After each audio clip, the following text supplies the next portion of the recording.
And now, this week's edition of Big Face with your host, Samantha Jane Tilton. Hey everybody, welcome to Big Face. I'm your host, Sammy Jane Tilton, and today my guest is here, Celia Dreher, decorative ceramic artist and new friend of mine. How are you? Hi, Samantha. I'm doing great. This is the first time that Celia and I are meeting, and she knows I just wouldn't talk to you before. The first thing I wanted to comment on was all the stuff in your background. Oh yeah, these are all my pieces. Not all of them, some you can't see, but yeah, for the most part, that's what I do. It's funny because that was the first thing that I wanted to comment on, and I'm like, wait a minute, these are definitely hers, and I don't want to. Those are amazing. Yeah, they're fun. It's really something that's close to my heart, and it's become a huge part of my life. So really excited to share it with you. That's what I'm so happy that you were willing to come here today. I really am. So yeah, I actually wish I was there in person. I thought that'd be really fun. That would be, oh my God, we'd have so much fun. We would. Fun. So for those of you guys don't know, Celia is the mom of a friend of mine and of my boyfriend's. And I found out through John, who is her son, that you started a ceramic business more recently. How long ago was that? You know, I actually started doing ceramics about 5 years ago. But last year, so a year ago, was really the first time that I showed any of my work in a show. Okay. So I would have to say I've been going for about a year. Yeah. It's so guys, so I know normally everything we talk about here is a lot of the entertainment business and but really what my podcast is all about creatives, and the business that I happen to be in is the entertainment business. But even just in Celia's email to me, just being a creative, just the way that you described some of the journey and the process, it was so moving. And I'm like, I want to hear how you got here. I'm getting choked up. I'm like very happy for you. Yeah. Well, thank you. Yeah. So, you know, all my life, I always felt I had a creative heart and a creative spirit. Like my son, John, I am a singer as well. But I don't know if you would call it professionally because I do it for a church. And so I sing at funerals and weddings and stuff. But when I was a little girl, I loved to color, absolutely loved to color.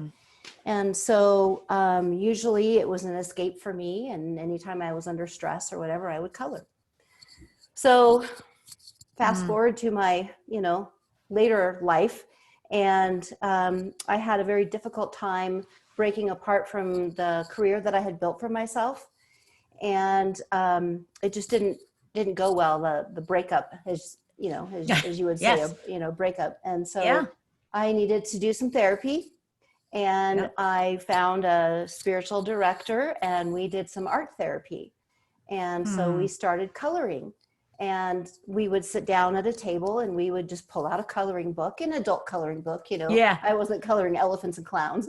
Those are good too. Those are good too. Yeah. Yeah. But anyway, and we would just sit at a table and we would just talk, and we would talk about, what it felt like when the ink would hit the page, and what emotion was I trying to express. And, and she just took me through this process that was just very cathartic.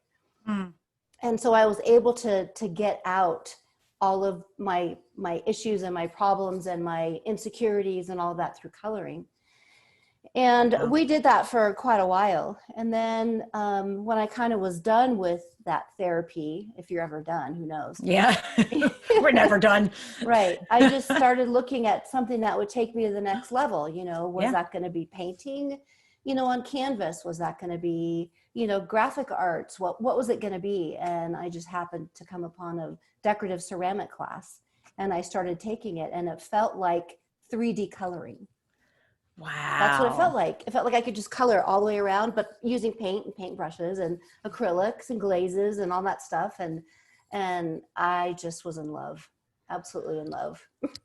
It's so amazing. I remember I always, when I was a kid and I'd have birthday parties, the ones that I remember the most were ceramic birthday parties. Oh, cool. And yeah, we used to have those. And I swear, into being an adult, I'm like, I've wanted to do ceramics again for quite a while. And I'm like, I don't know of a place, and I don't know. I just never did it. Yeah. Yeah, I don't know if they have any places back east, that still do them. Yeah. I do buy a lot of my bisque from that part of the country. Not necessarily New York, but you know, in the east and different places. Actually, upstate New York has some, but you probably don't want to travel there. But it's just something that's so therapeutic. Yeah. But no, it's out of a studio. I mean, yeah. And the pieces for me, Samantha, they really talk to me, and that's why I kind of named my business Inspired Creations, because I look at the piece and it tells me what it wants to be. Like this little guy. Let me see. She just tells me what she wants to be before I paint her. And oh my gosh, so cute. She's cute. She's double-sided. Oh, stop it. That's I know. And she has a little dancing partner, and this is her dancing partner. Oh my God. Yeah. And so these are amazing. Thank you. So I look at these pieces and I talk to them. I'm going to sound like a crazy lady. No. Like crazy cat lady. I'm a crazy ceramics lady. I'm a crazy cat lady, so we're good. Yeah. And so they just kind of tell me what they want to be, another favorite of mine is, you've heard of Jimmy Choo's, your favorite shoe? Yes. I made Jimmy Boo's. Oh my God. Those are adorable. Aren't those cute? And they even have a colored bottom.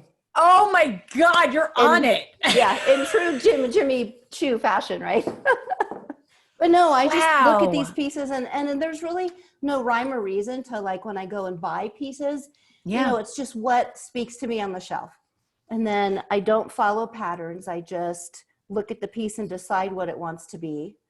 Instead of, because a lot of, as you know, you've done decorative ceramics. It usually comes with a pattern when I was little, sheet. Yeah, and it tells you how, but I just don't do it that way. And then I like to add the little embellishments and that kind of stuff. So that's kind of how I got started. And I really want to continue doing this and selling some of these pieces so that I can continue doing this. Yes, that's what I love it. Yeah. So sorry, guys. I paused for a second because my lighting was blinding me and Celia. So okay. When you say you don't pick a pattern, do you?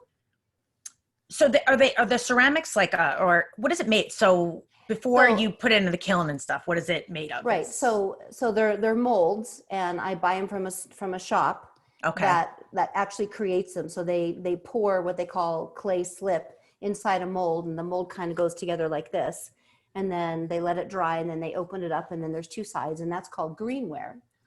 And then they have to let that dry out for a few days, and then they put that in a kiln and they fire it to what's called bisque. And that's the unfinished white piece that you see when you go to a ceramic shop. Got it. To do it. So that's what bisque is. So that's what I buy, and I buy all the pieces in bisque. That's what, when you said bisque, I'm like, I don't know what that is. Yeah. Now I do. And sometimes, like for example, on this pumpkin, see this pumpkin? Oh my God. So those are gorgeous. This is a two-step process because this has been fired twice. So the white part, that's glaze. So I glazed the bisque, and then it came back to me, and then I hand painted the leaves in the top. Wow. So, okay. So like the first, wow. Yeah. And then do you have to put it back in again after you do the painting? No, because the other painting that I use is acrylic painting. Wow. And so then you could just leave it the way it is. Yeah, you have to seal it, so it doesn't come apart, but so that's kind of the process. And so there's so much, I have so many questions for you, but you just said, I want to keep doing this so I can continue. What did you say exactly? So I said, I wanted to sell some of these pieces, get them in shows so that I can continue doing what I love. I'm not trying to, make $1 million or anything. I'm just trying to move some of these things so I can make room for more stuff. And get to do what you love and be happy. Get to do it. Yeah, right, exactly. Yeah. And that's why when John told me, so John is her son, and when we were hanging out over Zoom one night, and he was telling me this, I was like, can I talk to your mom? Can she come on the show? Because it's really, I've seen so many people go through their lives and do something that makes them unhappy because sometimes people feel like there's no other way, or how could I possibly make money doing the thing I love? How do I make that work? Right. And so the fact that you started doing something, fell in love with it, and are going with it is like, it's so, so inspiring. Well, it's kind of like a, later in life career. And, a therapist told me that she wasn't surprised that my creative spark kind of happened in my Later. 50s, to be honest with you. Because she said that happens with a lot of people. A lot of people in their 50s, something wakes up in their brain and a lot of creative energy comes out, whether, she said, you see a lot of novelists start a career writing books in their 50s, and you see painters and you see you've seen a lot of famous actors and actresses who kind of cross over into other creative arenas. Yep. And they usually do it later in life. And it's really, it always fascinated me kind of how the brain works, and that is something like, that's a real thing. And I super experienced it, it's one thing for me to keep my voice going all these years. And I've been doing it for 30 plus years, and that's great. Yeah. But this is something that just totally took me by surprise, and so I'm just running with it because I want to. And, my husband and I are even talking about, taking more classes and, what else can I do to, hone in on this creative spark that came out of my brain, so. It's, I feel like when something, I truly believe when you have that fire in you to do something, you're inspired, and it's there for a reason. I can't imagine that spark is putting us for us to suffer and not find a way to bring it to the world. Right. Exactly. I truly believe that. And you don't have to get rich at doing something that you love. Right. It's not about that. If you have a way to pay your bills and whatever, great. Right. It's not about that. It's about the love of the work. I've always told John, when he performs, that he shouldn't be performing. He should be embodying his gift, whatever that gift is. If it's the gift of his voice or it's the gift of his, of his acting or whatever. It's not about standing up in front of people and showing off and, oh, woohoo, look at me. Right. It's about imparting something. It's about opening up your soul and being vulnerable to give what you've been given to the people that are watching you, and that's what art's all about, all kinds of art. And that's what artists do. And yes. Oh, it was so well said. And that's, I really was. I try and say that to people a lot of times. The thing that stands in the way of me being free, giving my creative gifts or energy or whatever, is me. I get in my own way because I make it about me. Right. But when I'm my freest, it's when I'm able to, it's not about me. It's like a vessel, I'm supposed to do this. So when I've thought about leaving acting and leaving things that I love, it feels so self-willed because it's not about me, and I'm supposed to be doing it. So get the hell out of the way and do it. Right. Because we've all been given something to pass on to others. We've been given that by whatever you call God, your higher power, Holy Spirit, whatever it is. Yeah. And we're all here for that purpose. It's so funny because you don't ever hear a scientist or a doctor or a researcher go, oh God, I just suck today. I just can't do this anymore. I'm just going to walk away. You know what I mean? Yes.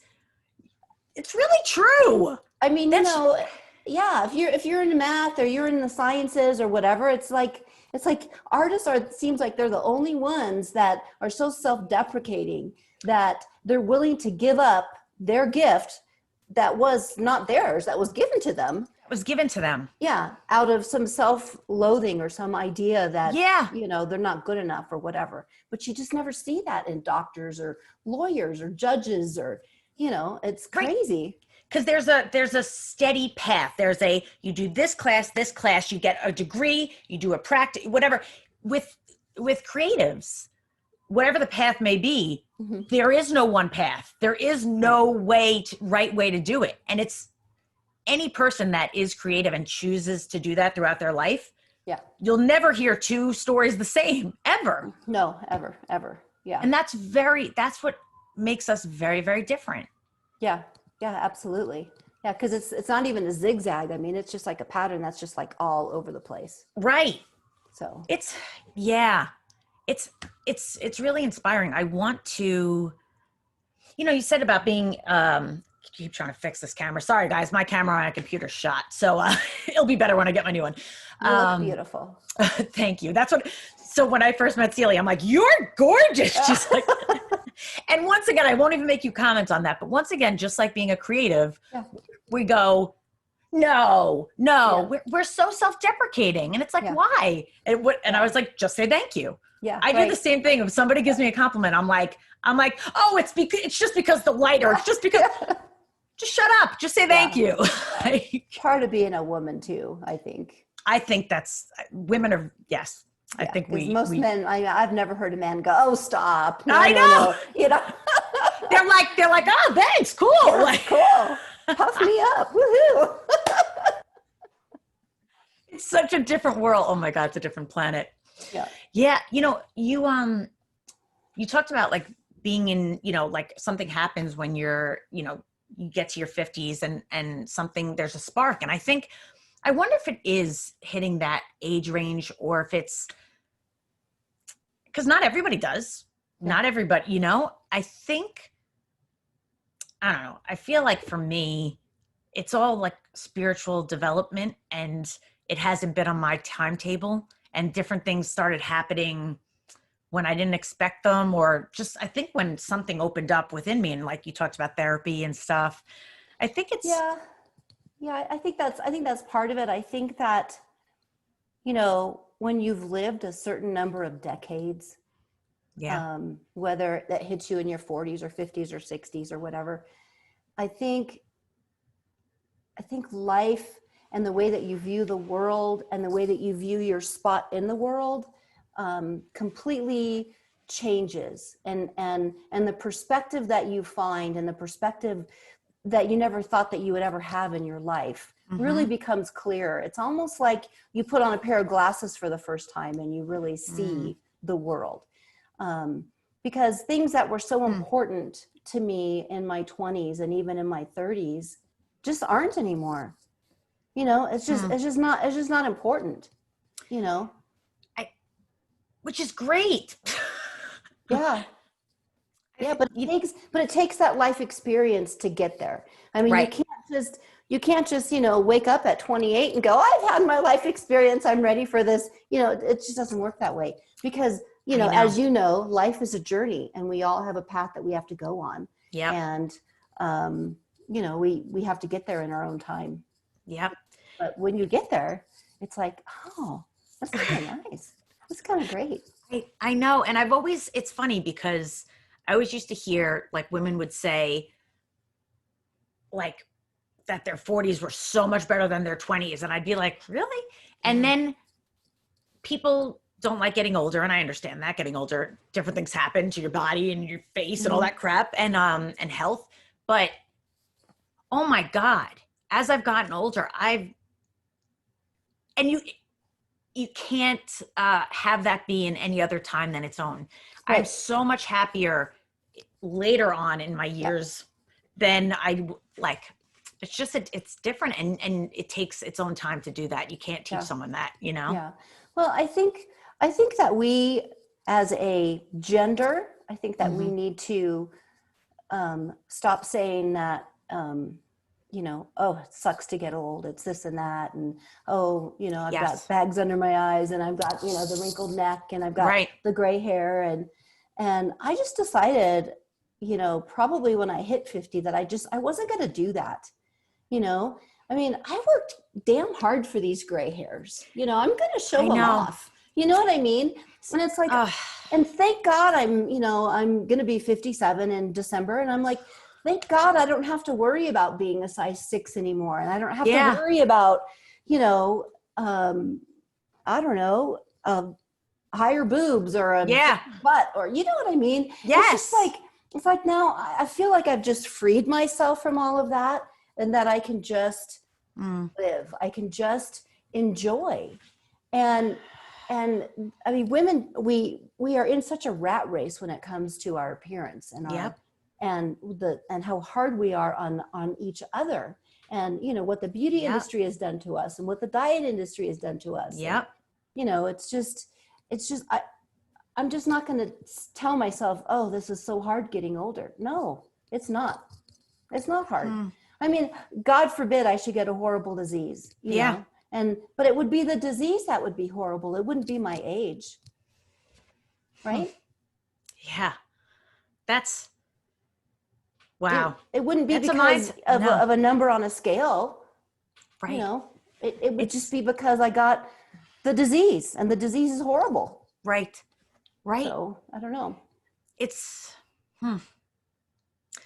I'm taking that in on so many levels right now. I just, I still get sad when I look back at times in college, or times when I was, in my 20s and stuff. And I lost so much of my life to caring, thinking it was about my weight, or it was about this, or it was about like, if I had a stretch mark, if I nobody could ever love that. And it's, like I missed out, and that was my journey, but I don't want to do that. Yeah. But like, how many of us women did that? Pick me. I know. Did it for decades. I know. I did it well into my 40s. Yeah. I mean, I dieted like crazy. Yeah. I, did all these stupid things, and, I mean, it's just like, why? You get to a point where you're just like, how dumb. And it never made me happy. Even when I was at whatever that weight was at whatever time, whatever the hair color or length or makeup, whatever, tan, anything. Yeah. I was never happy. Yep. That's exactly right. That's exactly right. I'm choked up, because what makes me happy is this. Yeah. Is connecting, being honest, being real, and experiencing other people in the world. Yeah. And myself with them. Right. And just embracing who we are at this very moment, and enjoying our conversation, enjoying, the TV show you're watching, the chicken that you're cooking, or, whatever it is. Yeah. The walk that you're on, just enjoying that, and letting all of that other stuff go, because all of that other stuff, they say, oh, it's made by society. What is society? Well, society is human beings. It's man. Yeah. Man in the whole sense, right? Yes. Yes. Men, but humans. And it's I mean, it's we created this, and we don't have to participate in it. We just don't. Yeah. We don't have to participate in all of that BS. We don't have to. It's perfect. You said BS, because I'm in my head, I'm going, it's such bullshit. It is. It's such bullshit. It is. And what it has done to women in particular, out of, I don't even know what, like, why did it start? To control us, to I don't even know. But who was the first one? I want to know. Who was the first person that said, I think we should change the way we eat. I think that we should all try to get skinnier or lose weight. I know. And everybody would have looked at that person going, what, are you freaking kidding me? Yeah, because at some point it was a sign of wealth and prosperity when people were heavier. And, where did that go? Where did that go? I want to live there. Right. I know. And it's like, I truly appreciate your honesty. And your openness. It's when I hear, I really am choked up. It's when I hear my favorite celebrities, my favorite people that are out there doing things are never the people that have it all together or seem like they have it all together.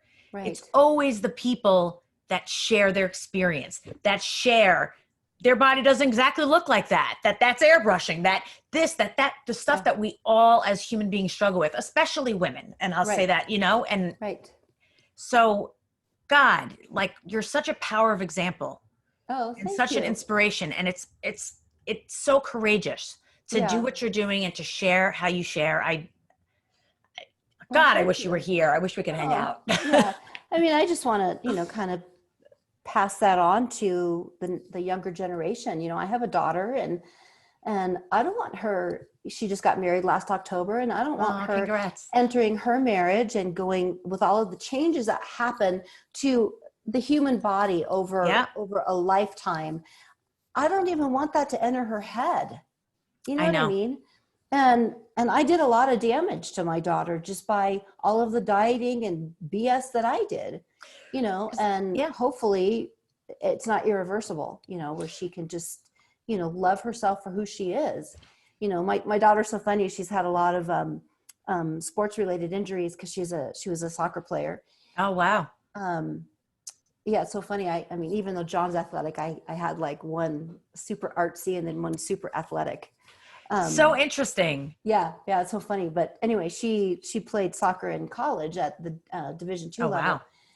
And when she's had 4 knee surgeries, and the doctor always said stuff like, "Oh, don't worry about the scars; they're gonna go away." Or they're and she goes, "I wear those like a badge of honor. I love my scars." And I'm like, "Yes, you go, girl. Yes, that is good for you. That is the best thing." I used to have a friend that, because I always never wanted scars, and she would always be like, "I like scars. They tell a story." Right. And they do tell a story. And I remember that about like stretch marks. I remember being like, like stretch marks are the worst thing in the world. And somebody's like, "Those are battle wounds. Like honor that." And it's like, it's easier said than done, but it is. It is easier said than done. A tough one. Yeah. Because I mean, it changes the way that you view your body, I completely, especially like after a pregnancy or whatever. It's hard because then you go, "Oh, we're not going back." Okay. I know. It's so funny. And I never talk about stretch marks. And I'm like, no, I'm going to talk about stretch. Like, why the hell not? Yeah, yes, we talk about acne. I know. About vaginal dryness on TV. Yeah, exactly. The stupid commercials that I hate. I mean, we're not going to talk about stretch marks? Come on. I know. And I'm always like, how is it that every celebrity that has had children has gained like 75 pounds? How is their body like perfect? I don't know. I don't get it. It's just, Well, it's because they live in 90210 and they have doctors and they've got plastic surgeons and they've got personal trainers and money to burn. That's why. Right. But like the average Joe, speak for myself, doesn't. I don't have that stuff. So honoring that. Does it matter, Samantha? Yeah, it doesn't. Doesn't John love you anyway? Doesn't. Yes. And you know what? So? What's funny is that like it was my therapist, and he was I was with him for like I think almost 15 years. He was like a surrogate dad to me. And I would cry because my body was imperfect. Nobody could love me like that, like I couldn't believe it. And he would always be like, when you meet the right person, not only are they going to love you, but they're going to love you more for every little thing that you think is not okay about yourself. And you know what? A, that's true. And B, it didn't even matter. By the time that I met John, I had to be okay with loving me.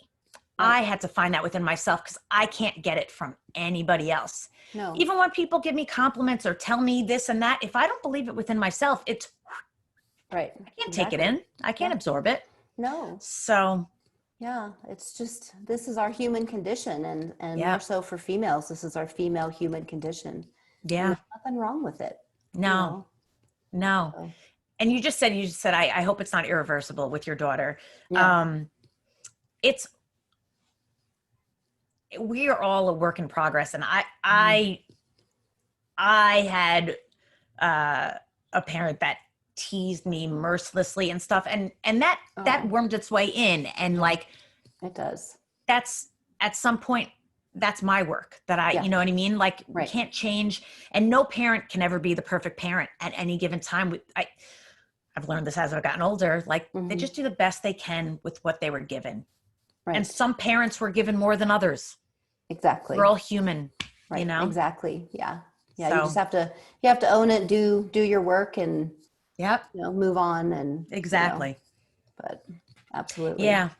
And so by the way, so you've been singing for how many years? 35 years, did you say? Gosh. Yeah. Since I was since I was in my 20s, well, I've been actually singing since high school.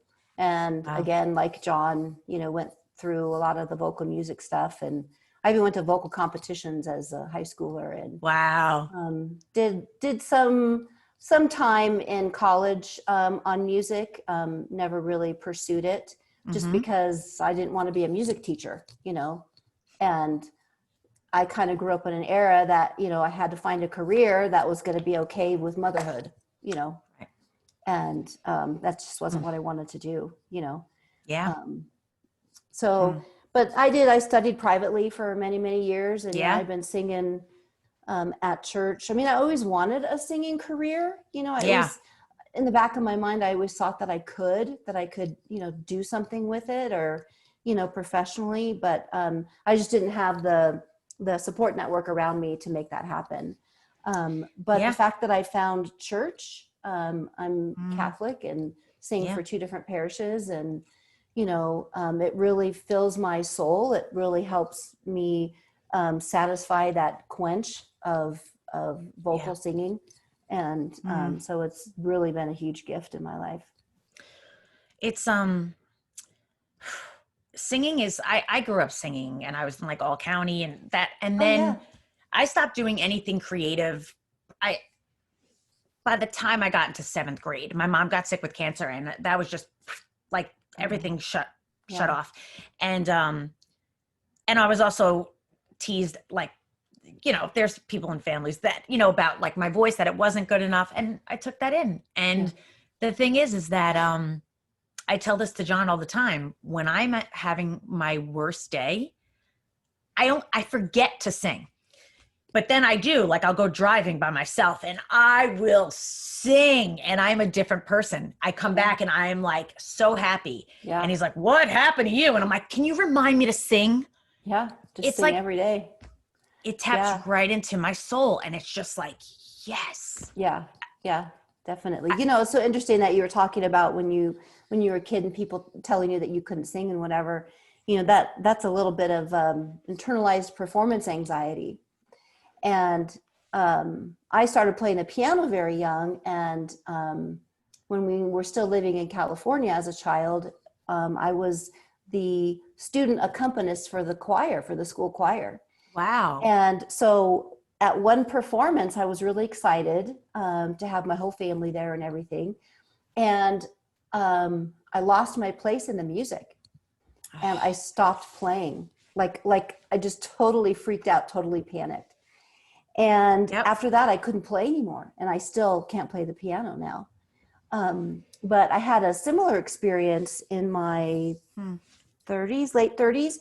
It was like for 3 years, I couldn't sing because I had messed up something in a verse or something at church when I was singing solo. And it freaked me out so bad, I could not get back to singing by myself.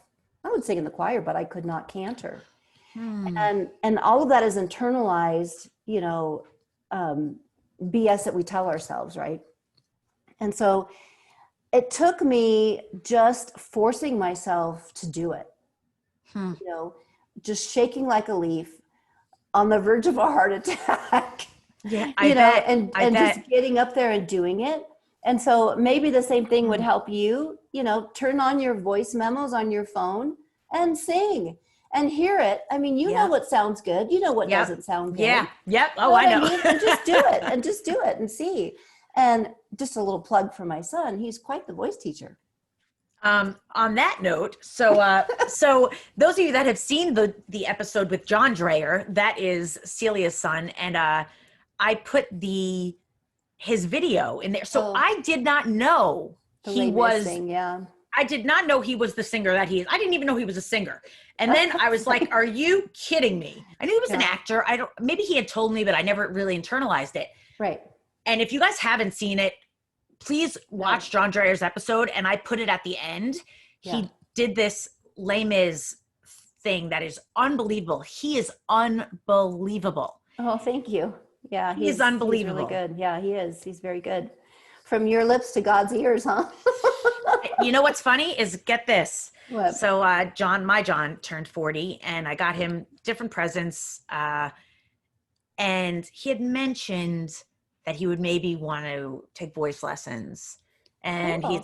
he said like, he's like, yeah, I kind of always wanted to. He's Mhm. like, maybe I'll see if Dreher would, would do voice lessons, or I don't know, we'll see.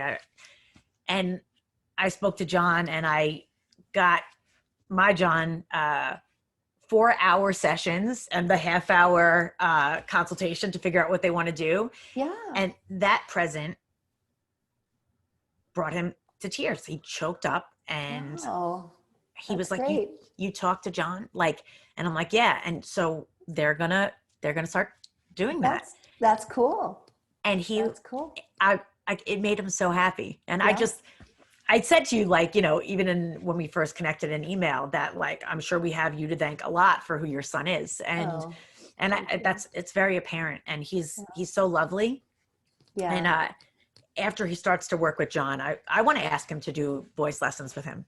Yeah, you should. You should, because I mean, he's even helped me work out some kinks, in my Really? voice in the last. Yeah, because as your voice ages, it changes. Yes. And it certainly isn't what it was when I was in my 30s or whatever, but Yeah. he helps me with things. It's so funny because most women, when they age, their voice lowers, Mm-hmm. and mine has gotten higher. Is that So right? I have trouble in my lower register, and in the higher register, I could just go up for not like Mariah up, but I could go up pretty high. Wow. Yeah. Anyway, so he's kind of helped me, work out some kinks and things like that.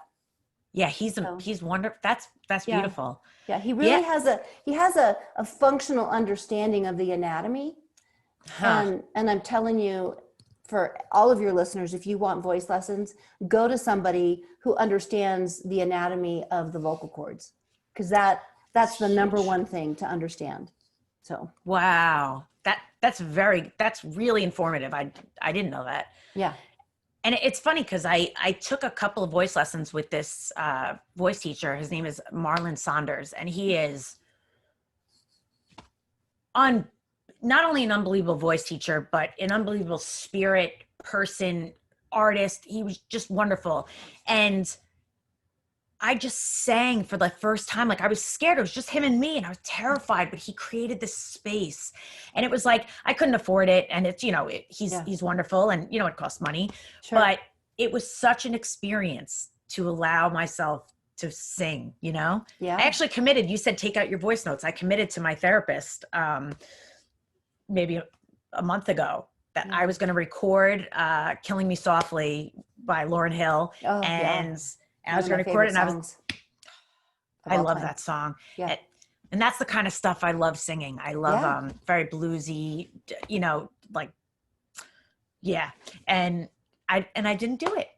It's the resistance, because I was going to put it on social media. I was like, I'm going to put it out there. I'm going to sing and put my voice out there to do what you said, to just do it. Force yourself to do shaking like a leaf, do it. And I didn't do it. Yeah. I want to. Yeah. Take the leap, Samantha, really. And even if you only do it for yourself, you know what I mean? Just take the leap. You have to. You got to do that kind of stuff. It's so important. It's so important. And it doesn't have to be perfect. That's the big thing. It's not going to be perfect. Yeah. Can I just name drop when you talk about not being perfect? Oh, please. Taylor Swift. I mean, That's come on. When she first started, and she's a talent. She is. She's a great writer and stuff. Yeah. But some of her performances were pretty rough. Yeah, that's right. I think we're under this impression that like people start where we see them land. Yeah. And it's never the case. No. That's never the case. No, absolutely not. And like you said, you're finally at a point where you're willing to put your pieces out there and you want to. Mm-hmm. But you had shared with me that took time, that took its process. Yeah. To show anybody, right? Like, what was that process like for you? Like, you started doing it and you enjoyed it immediately, right? Yeah, enjoyed it immediately. And, I learned a lot of different techniques and that kind of stuff. But it's kind of like when you put something out there that you have worked on for sometimes weeks. I mean, some of these, things that I do takes a long time. Because they're And so detailed. They're yeah, so like, yeah, yeah, of right. course. Yeah, it's just fine detail stuff. And Yeah. and I pour my heart into a piece, just like when I'm singing, like we talked about before, how you have to be vulnerable in order to be successful at singing or acting or painting or writing or whatever it is. And I think I first started just by asking my husband, do you like this? What do you think of this piece? Do you like it? And my husband is a German Irish, and he's not as let's just say demonstrative as I am as an Italian. And he'd go, yeah. And I'd be like, can you elaborate? He'd go, a little bit. It's nice. I'd be like, oh my God. It's orange. Honey. And then I'd call John, what do you think of this piece? And then I get an earful. But, he's so I just started with family. I started with, what do you think of this piece? I'd ask my parents, I'd ask my friends, my sisters-in-law, and then I started giving things as gifts, and then seeing people's reaction, and then I started getting comments, oh, well, that's really beautiful. You could sell that. And I'd be like, no, really? Right. Really? Yeah. Really? And so, my first leap was just the church craft show. I did that actually 3 years ago. Yeah. And I started getting people compliments, and I sold a few things, and I just was floored. And after it was over, I went into the car and just bawled my eyes out because I just didn't think it would happen. I didn't think that people would really love it. They would really, identify with it. And then my girlfriend, one of my girlfriends, told me about this holiday art market. And these two artists wanted to create this European style outdoor art show, which in Colorado, we don't have anything like that. Not like in New York or where they have a lot of that kind of stuff. Yeah. But not just a craft show, but an actual art show. And so it was a juried show. And so I had to submit some of my pieces, and they accepted me. And so that was another thing that was just a little kudos, a little, kind of a feather in my cap that I was really excited about that, and so last year I just did a bunch of pieces, and and that was the process of how I kind of came out. That's what, I think it's so important. I feel like I'm sure you've read the book, The Artist's Way, or. Yeah. It's so funny because when I was having all of my issues with leaving my career, John was at North Carolina at the time in his grad program, and he bought me a copy of The Artist's Way. He goes, Mom, you're on the cusp of something. This is what you need. And I started reading it, and he started going through it with me. And I can't say I got through the whole thing because I didn't, but I didn't either. Yeah. But we did, several chapters together, and it really helped. It for me, it shifted something forever, even though I didn't complete it. Like it's, and I pass it on because it's significant. Mm-hmm. There was a point of me saying, she talks about, so if anybody hasn't read The Artist's Way, it's by Julia Cameron, or I think it's Julia Cameron. And she talks about not to show our work too soon to too many people with voices that can deter us or can make us go right back into our shell. I don't think that's the word she used. That's what I'm saying. Yeah. But, and that's, like you said, you started with your husband, and I feel like, and then John, and I think that that's really important. Yeah. Because I think for creatives, I know for me, I have a hard time. You use the word vulnerable. You used it a few times. Mm-hmm. And that's the piece for me that I struggle with a lot. I can be vulnerable in life. Mm-hmm. But I've learned through years of working in therapy and all this stuff, like boundaries, not to share this, I became a very private person. Right. And can't be private when you need to be available and vulnerable. So it's like finding that balance of allowing every part of me to be okay, to be seen. Right.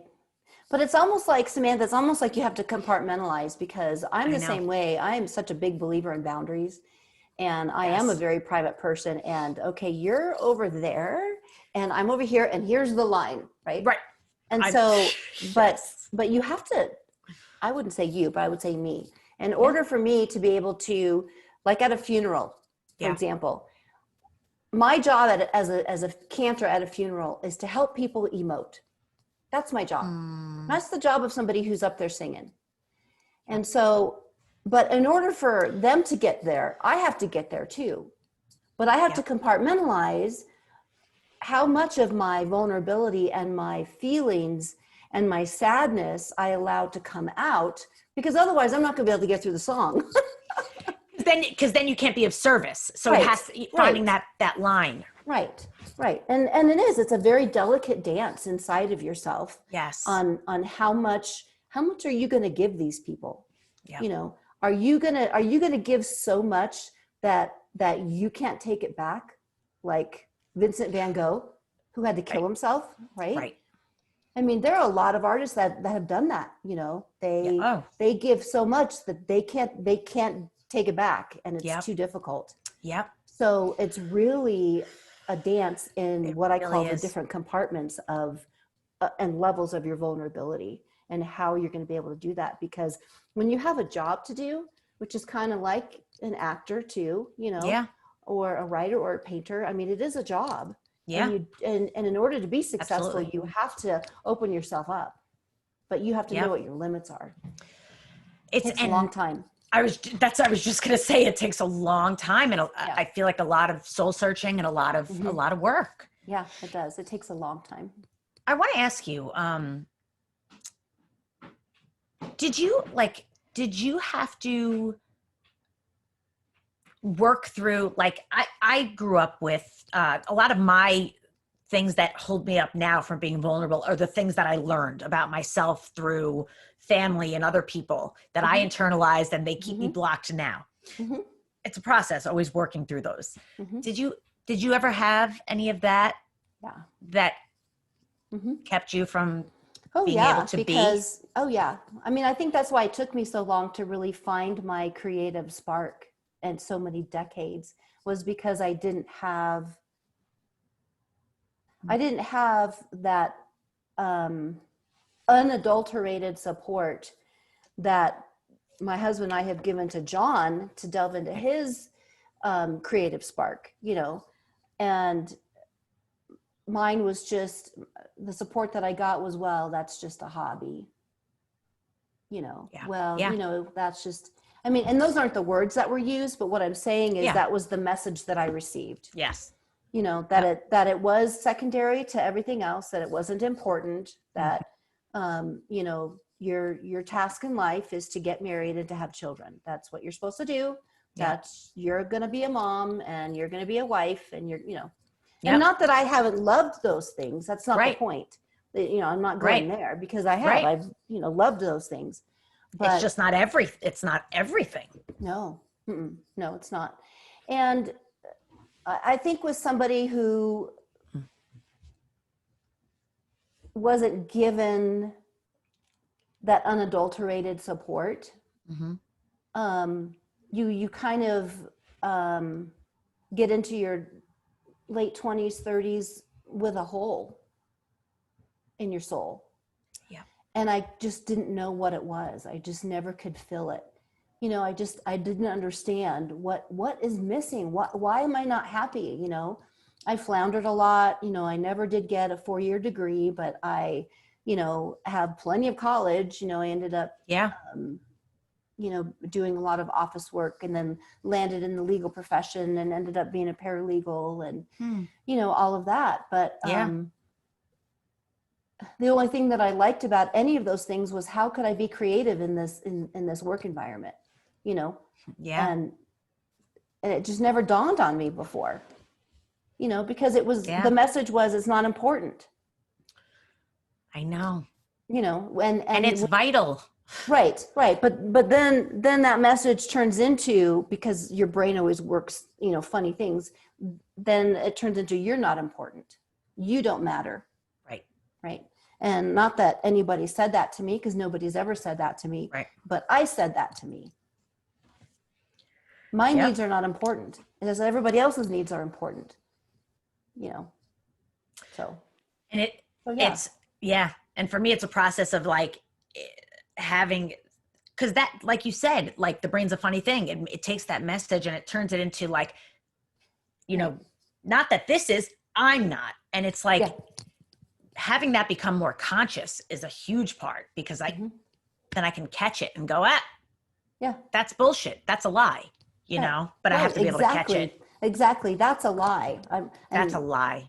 And I don't know why your brain tells you lies, but that's a lie. That's just like when you wake up and you're just not quite feeling yourself or whatever. And then, you look in the mirror and you go, oh my God, it's because I'm so fat. I know. What are you talking about? It's not because you're fat. It has nothing to do with it. Or skinny, where'd that come from? Or blue or purple or whatever. It doesn't matter. I know. It's like our brain just needs something to just grab onto, to just shake and like, we're just, we're fascinating beings, right? Yeah. I'm so happy. Yeah. It's so crazy. And this is why, like, so I normally have people on that are in the same business, in the acting world, and it was so important to me to have you on, because because you're creative. And so I was hanging out with John on Zoom, guys, and he had a piece, and he said, my mom, I don't know how we even started talking about it, but I said, can I see a piece? And he like took it, and like, even just the way he held it, and like, and he's like, and it was like, it meant something to him. Yeah. And it was beautiful, but I was like, that's amazing. But I was so moved and inspired that you were doing this, and that you were creating and making this space for yourself in the world and in your life. And I'm like, I need to get to know your mom. Oh, that's so sweet. Yeah. I really mean it. Yeah. I was really excited to talk to you, and I love meeting all of John's, friends, and, anytime I can pass along any experience that I've had is a good day. It's a win for, for me. So it's certainly a win for me. But so I want to so if you guys can see everything behind Celia, I just, your stuff is unbelievable. Thank you. Do you want to see some stuff? Yes. Can we see some? Really? Okay. I wish I could hold it. I want to touch it. Yeah. So tell me what is your favorite season? Fall, most probably fall. Okay. Yeah. So I did show you the pumpkin, right? I showed you this. My God. And then also Halloween is in fall, and I made this little Halloween witch. She's a little girl. Oh my God. And she has purple hair. I know. I love it. She's got a little cape, and it has plaid patches. And then she has her little enchanted broom that's helping her clean up. And oh my God, look at that little mouth. Well, that's kind of cute. And you don't have a pattern, like you just go in. Yeah, no, I just look at the piece, and I'm like, usually start with the biggest thing, and something like this, That's she says to me, I want purple hair. And I'm like, okay, let's do purple. Let's go. We're going for it. I love it. And her eyes are so beautiful. Yeah. So another. Yeah. Let me see more. So this is, I had to laugh with John. I said, these are very patriotic snowmen or Tommy Hilfiger. I can't decide which. Oh my God. And they just decided that they wanted to do something like this instead of, so beautiful. Yeah. So I just love these guys. Oh my God. The scarf. Yeah. So they're either patriotic or they're Tommy Hilfiger. Whatever you like, guys. Your call. Whatever you like. Yeah. We'll claim that that's what it is. Over my last few years, I've done probably 14 or 15 Santas, because I got into Santas for a while. And so I don't know. So he's called a Roly-Poly Santa. And he has a little, He has a little bird box. I love the red. Like it's not red. Like it's Yeah, like it's kind of like a burgundy, pinky. rubyish. Yeah, it's really, oh, so beautiful. Yeah. What color is his shirt? Like that underneath the jacket? So this is more like an evergreen, but what you can't really see on the camera, but I like to use a lot of metallics and glitter. That's because it looks really interesting. Yeah. So this is kind of metallic-y. So yeah. And then this is not fall, but this is spring. And if you like bears again, this is St. Patty's Day. Oh my God. Every Irish person I know needs to get that as a gift. Yeah. And then see, there's just a little, he has a plaid jacket that he's wearing. Oh my God. That's so cute. And then she has a little dress that has kind of like a clover design on. Oh my God. I want to buy these for John's parents. I don't even know. She also is wearing a pair of earrings, if you can see the earrings. Oh my God, stop it. That's so cute. Yeah, that's really cute. Really oh my God. That. But I also have some, kind of Catholic, more religious things. Yeah. I don't know if you're interested in seeing any of those. Yeah, let me see. And I also want to see, I'm curious if you have a favorite piece or one that's just very dear to you. Okay. They all are, but I'm curious. Yeah. Let me see. Oh, sorry, I'm tethering you. All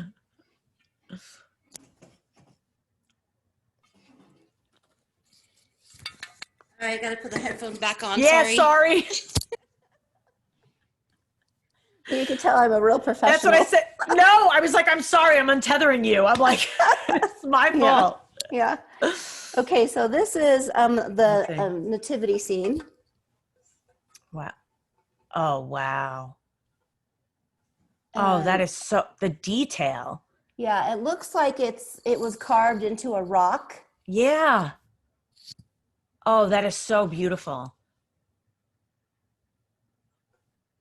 Those are the sheep. The detail in the sheep. Yeah. Oh my God. So this is probably Celia, one of my favorite pieces. Yeah. It's absolutely stunning. Yeah, I'm a Christmas baby, so I love Christmas. Yeah. So, here's another fall one that's really pretty. Let me see. Hold on. These are great gifts. I love Thanksgiving. I think. Wait, you probably can't hear me. I'm talking into the wind here. No. I was talking, and I'm like, I'm talking to myself. Like, I can hear you, but you can hear me. Yeah. So this is another piece like for Thanksgiving. And this is a piece that has been glazed on the outside. Yeah. You can see how shiny it is. But then on the inside, this is all hand painted with acrylics. It is beautiful. And it's a gourd. It's gorgeous. It's a you. gorgeous gourd. Gorgeous gourd. These would make beautiful gifts. And they're really timeless. Like I would put that out every year. Right. And that's the point of this, or even somebody who has a small business who might have a window display, they're perfect for stuff like that. Some of the smaller pieces are great for teacher gifts or, your favorite coworker or, whatever. So they make me, so just, and tell us all where, so I know by looking at them, I'm sure people are going to want to, and I'm going to I will put the website and where you can find Celia's work, but also go ahead and tell us as well. Yeah. So just on Facebook and Instagram, you can find me at Inspired Celia. And then I don't have a website. I just kind of do stuff out of this home studio that you see. Yes. And my email is celia.inspired.creations@gmail.com. Okay.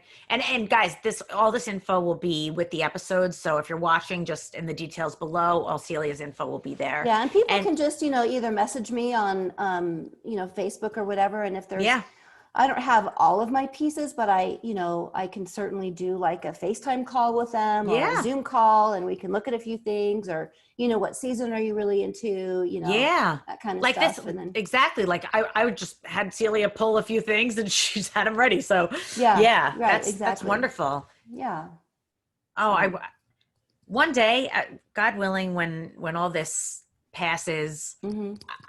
I really hope to meet you, and I would love to make a piece one day with you. Oh, that would be or just awesome. experience that and just see how you Yeah. do it and stuff. I would Yeah. love that. Yeah, that would be totally fun. I would love it too. Come to Colorado. It's beautiful Colorado. I've never been there and I would love to. Yeah. Yeah. I It's really, it's really beautiful when it's not burning. right. I know. Yeah. Yeah.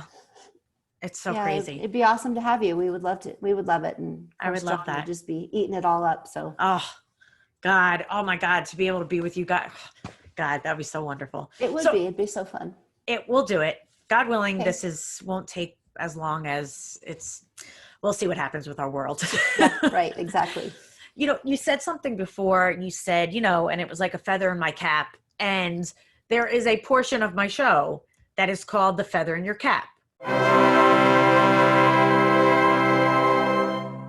Oh, right. I remember that from when John did it. That's right. That's right.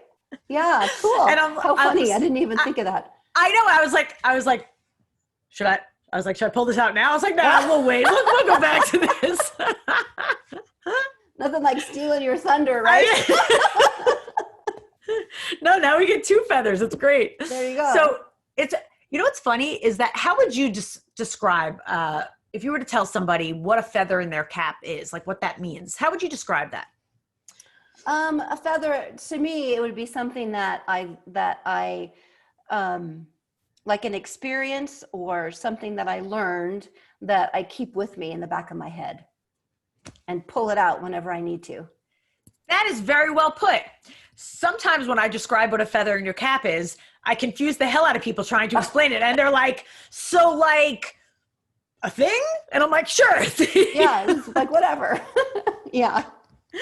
So you know exactly what it is. So if you, is there a feather in your cap that you carry around that has been useful to you or about anything with regards to anything that you'd be willing to share with our viewers Okay. or listeners? Yeah. So I had two pieces of parenting advice that I have applied to other areas of my life for my entire life since I had John and Marie. And it's going to sound a little bit goofy, but let me explain it so that you understand how it applies to other areas and even people that don't have kids. Although I guess it could apply to dogs too or cats, but I'm not sure.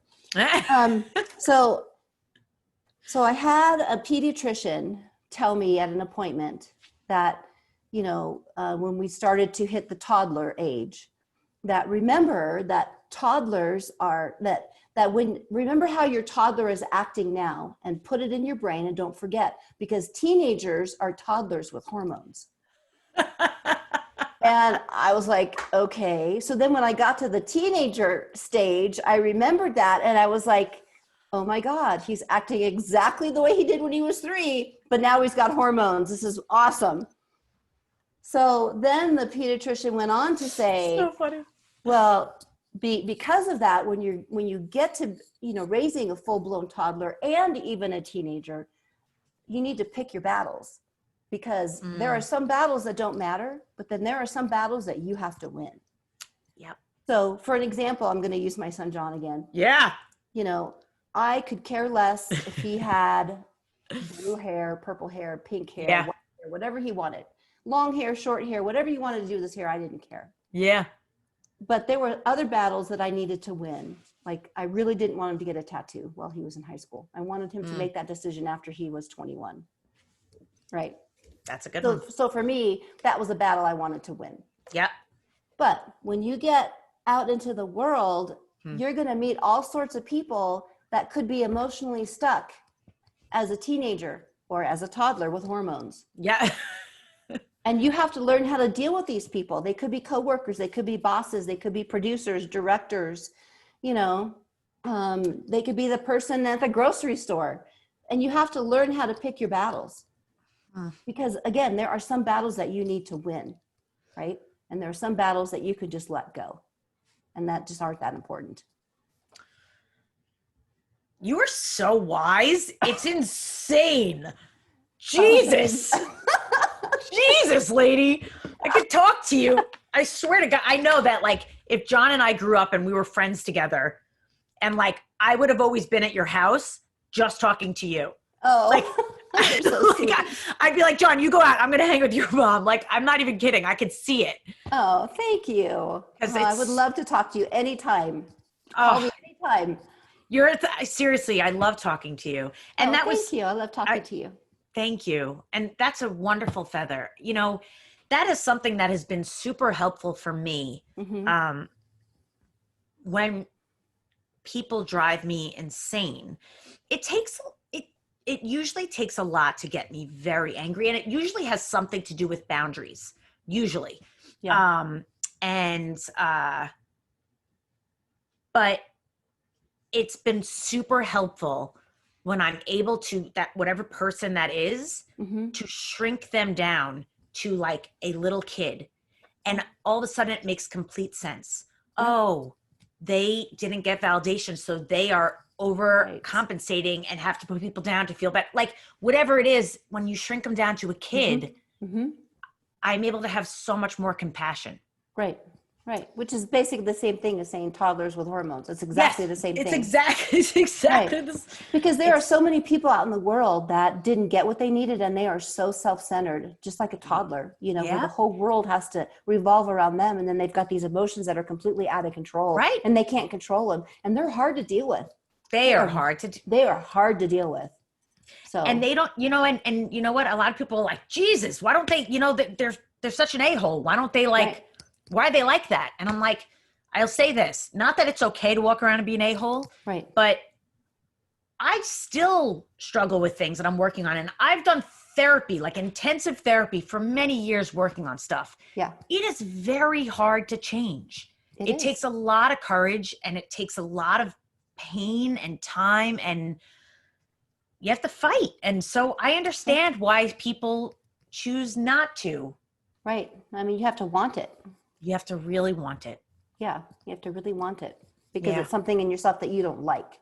And a lot of these people, they like it. I mean, it doesn't faze them. Right. No, it's not their problem. It's everybody else's. Exactly. Unless it like causes, I feel like unless people hit a bottom with something where it becomes something that is truly destructive for them, why deal with it? Yeah. Why, you know what I mean? There's they've hadn't had a reason to. Right. Exactly. So yeah, you know what? I'm grateful that I'm aware for today that I want to do the work. You obviously do as well. And you've obviously done a lot. And absolutely. It's felt and very much appreciated. Oh, thank you. Who you are is. So, thank you. Thank you so much. Thank you for being here. And welcome. So Celia's, we're going to put the information with the show so you can look at all of her beautiful work, buy it and give it as gifts. I'm like very excited. Some of the ones you showed me, I'm already thinking about like holiday time for John's family and stuff. Great. That's so we'll definitely be in touch more on those. Okay. All right. Sounds good. And so you said the information and okay. So again, just tell us again what your name is on social media. Yes, at Inspired Celia. Great. And guys, thank you so much for tuning in. I'm sure you feel amazing like I do after talking to Celia. And we love you. We appreciate that you're with us. And like, rate, subscribe, keep us going, keep us connected. And Celia, thank you so much for being here. You're very welcome. Thank you for having me. This was just lovely. It was very wonderful. Your stuff is beautiful and it really puts a smile on my face, and knowing you're doing it makes it that much better. I cannot wait to see more, honestly. Great. Me too. Thank you so much. Okay. Bye. All right. Well, let's talk again soon. Okay. All right. Bye.